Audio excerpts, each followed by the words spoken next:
This engine was built from the Philip Duclose odds and ends hit and miss engine.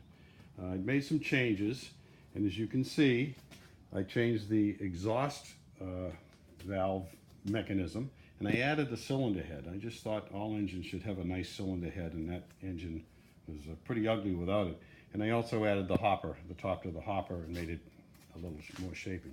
It's all made out of bar stock.